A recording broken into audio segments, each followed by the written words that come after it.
बहुत ही सम्मानित सारी सिख संगत, मेरे साथ आए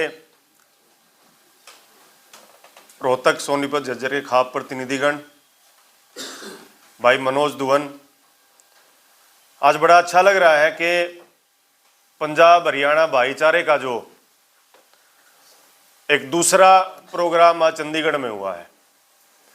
और चंडीगढ़ अपने आप में एक अहम जगह है जहां से उठाई हुई कोई भी आवाज बहुत दूर तक जाती है।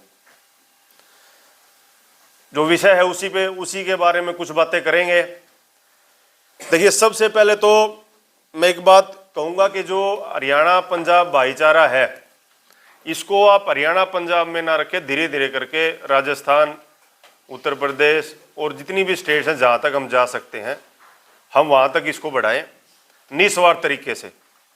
जिस भी भाई को जोड़ना है साथ जोड़ें, कोई उसमें जाति पाति कुछ धर्म कुछ ना लें, जो जुड़ना चाहे। बहुत सारे लोग हैं जो इन जो सिस्टम अब चल रहा है इससे दुखी हैं, बहुत ज़्यादा लोग दुखी हैं।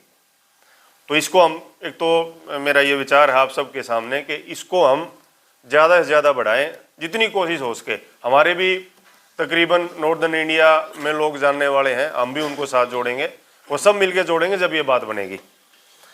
दूसरी बात अहम जो है, ईवीएम को लेके आज शुरू में ही बात उठ गई थी, कादयान साहब ने उठाई, उसके बाद वकील साहब दिल्ली से आए तो उन्होंने उठाई। देखिए, ईवीएम जो देश आज हमारे से 100 साल आगे हैं, यूरोप, अमेरिका, इंग्लैंड, उनमें 2006 में ईवीएम बैन हो चुकी है। ये रिकॉर्ड की बात बता रहा हूं मैं। और उसके पीछे कारण सिर्फ एक ही था, manipulation, man handling, hacking and misuse during elections. तो इसके ऊपर भी एक बड़ी मुहिम चलनी चाहिए। अगर हमें हम सारी बातें आज जितने बुद्धिजीवी आए थे उन्होंने करी हैं, अगर उनको हमें आगे इम्प्लीमेंट करना है तो ये एक ऐसा रोग है जिसको हमें जड़ से ख़त्म करना पड़ेगा। क्योंकि मैं हरियाणा की आपको बताऊंगा, अभी ताज़ा इलेक्शन हुआ है, जो बैलेट की वोटिंग काउंट हुई पहले आधे घंटे में, उसमें कांग्रेस पार्टी बहुत आगे थी। मैं किसी पार्टी की यहाँ इसलिए जिक्र करना पड़ रहा है कि वो रिकॉर्ड की बात है। और उसके बाद जब ईवीएम की काउंटिंग शुरू हुई तो सारा मामला बदल गया। तो इसका मतलब ये है कि हमारे पास पुख्ता सबूत भी हैं, पुख्ता चीज़ें भी हैं कि ईवीएम पे चुनाव होगा तो चुनाव का प्रारूप भी कुछ और होगा। अगली बात जो मैं कहना चाहूँगा कि जब अगर कोई आंदोलन हमें चलाना, मान लीजिए ईवीएम को लेके चलाना है उदाहरण के तौर पे, तो जितनी राजनीतिक पार्टियां हैं, उन विपक्षी राजनीतिक पार्टियां जो इस मुद्दे से जुड़ना चाहें उनको भी साथ जोड़ना चाहिए हमें, क्योंकि उनके पास ऑलरेडी एक संगठन है और वो भी इस चीज़ से दुखी हैं। और साथ ही अगर ये बात किसी तरह सिरे नहीं चढ़ती तो एक बहुत बढ़िया रास्ता है इसका कि हमें इलेक्शंस का बॉयकॉट कर देना चाहिए। जब हम वोट डालने जा रहे हैं, जहां हम डाल रहे हैं वहां वोट जा ही नहीं रही हमारी, तो वोट डालने का फायदा क्या है? उनको ये कह दो भाई तुम ही लड़ लो, भाई वोट तुमने डालनी है तुम ही लड़ लो, क्या जरूरत है, हमारी वोटिंग की तो जरूरत है ही नहीं कहीं। तो एक अगर इस आंदोलन को बड़े रूप में लेके जाना है, भाई एक विपक्षी पार्टी के बड़े नेता ने भी पीछे बयान दिया है कि भाई हम ईवीएम को लेके बड़ा आंदोलन करेंगे, तो भाई उसका अंत यही है कि या तो बैलेट पे चुनाव, नहीं तो बायकॉट हो जाए चुनाव का। एक बड़ी मुहिम होगी ये, और बायकॉट होगा तो और अंतर्राष्ट्रीय स्तर पे भी ये बात बड़े ऊंचे लेवल तक जाएगी। जो अगली बात है कि जब आंदोलन होते हैं, मान लीजिए हम ईवीएम का आंदोलन करते हैं, तो इसमें ये नहीं है कि आसानी से सब गुजर जाएगा। इससे पहले भी हरियाणा ने, पंजाब ने कई आंदोलन फेस किए, उनके मुकदमे भी बने, मनोज भाई उसका उदाहरण है। लेकिन बाद में उन मुकदमों में जो सज़ा अंदर जेल में होते हैं या जिनको सज़ा होती है या कुछ भी होता है, उन लोगों की लड़ाई लड़ने वाला समाज है ही नहीं।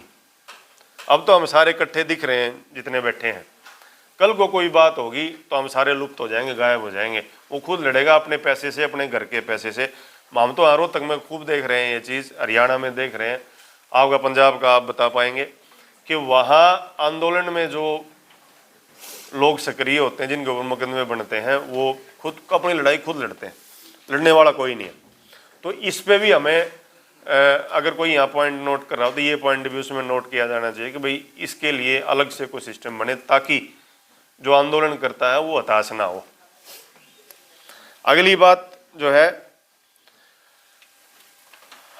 जो नशे की बात करनी बहुत जरूरी है यहाँ पे, क्योंकि जो अगर कोई भी आंदोलन होता है उसमें युवा एक अहम भूमिका निभाता है। युवा नशे की तरफ भाग रहा है। जो नशा पंजाब से हरियाणा में ट्रेवल हो गया। हरियाणा में कैसे ट्रेवल हुआ कि पिछले 5-7 साल 8 साल से 8-9 साल से मैं ये अपनी बिल्कुल लाइव देख रहा हूँ, आंखों से देख रहा हूँ। हरियाणा में पुलिस ने सारी बैरिकेड हटा रखी हैं। कोई कैसे ही जाए, कैसे ही चला जाए, आए जाए, कोई टोकने रोकने वाला कोई नहीं। भाई पुलिस है, अगर वो रोके टोके तो 90% अपराध रुक सकता है। आप चौक पे चौराहे पे अगर रोक लो टोक लोगे तो उससे अपराध रुक सकता है। लेकिन पिछले 10 साल से लगातार मैं देख रहा हूँ कि कोई बैरिकेडिंग नहीं है पूरे हरियाणा में। कोई रोकने टोकने वाला नहीं है। कोई क्राइम हो गया तो फिर उसके बाद पुलिस आए, रोकने टोकने वाला कोई नहीं है। और नशे के माध्यम से वो जहर युवाओं में के अंदर घोला जा रहा है। इसमें एक और नया एडिशन भी हुआ है पिछले 4-5 साल से, जो ये सोशल मीडिया पे जो गेम्स आ गए हैं, इस पर युवा लगे रहते हैं लगातार। देखो मोबाइल पे क्या गेम खेल रहा है और उसी में धीरे धीरे फिर वो उस गेम को पैसे वाले गेम में चला जाता है। ऑफर बहुत आते हैं हमारे मोबाइल पे भी, आप ऑन करोगे अचानक तो आएगा 6,000 रुपये आपके अकाउंट में आएंगे और आप अपना जो गेम शुरू करो। ये भी एक बहुत बड़ा सिस्टम चल रहा है पूरे देश में। और रही शिक्षा की बात, तो शिक्षा को भी, युवा को शिक्षा चाहिए, लेकिन शिक्षा का स्तर, मैं हरियाणा की बात कर रहा हूँ, पिछले 10 साल में लगातार बहुत नीचे चला गया। इवन एक बात उठी थी, मैं उठाना भी चाहूँगा, आपके पंजाब में मुझे पता नहीं उठी कि नहीं उठी, कि ये कहा गया यूनिवर्सिटीज़ को कि जो ग्रांट स्टेट ग्रांट देती है उस ग्रांट को हम बंद कर रहे हैं, आप लोन ले लो। तो लोन लेना मतलब ये कि उसको 2, 3, 4, 5 साल में नुकसान में दिखा देंगे, नुकसान में दिखा के यूनिवर्सिटी को, संस्थान को बेच देंगे। तो ये एक बड़ा कुठाराघात जो पूरे सिस्टम पर हो रहा है। हमने सारी चीज़ें ये इस भाईचारा सम्मेलन में आगे बढ़ानी है। और अंत में मैं, कई सारे नारे चल रहे हैं इलेक्शन में, मैं नाम उन नारों को बोलूँगा, लेकिन हमने अपना नारा ईजाद किया है, जुड़ेंगे जोड़ेंगे। तो हमें इस पे भी काम करना है, जुड़ेंगे जोड़ेंगे। धन्यवाद, नमस्कार।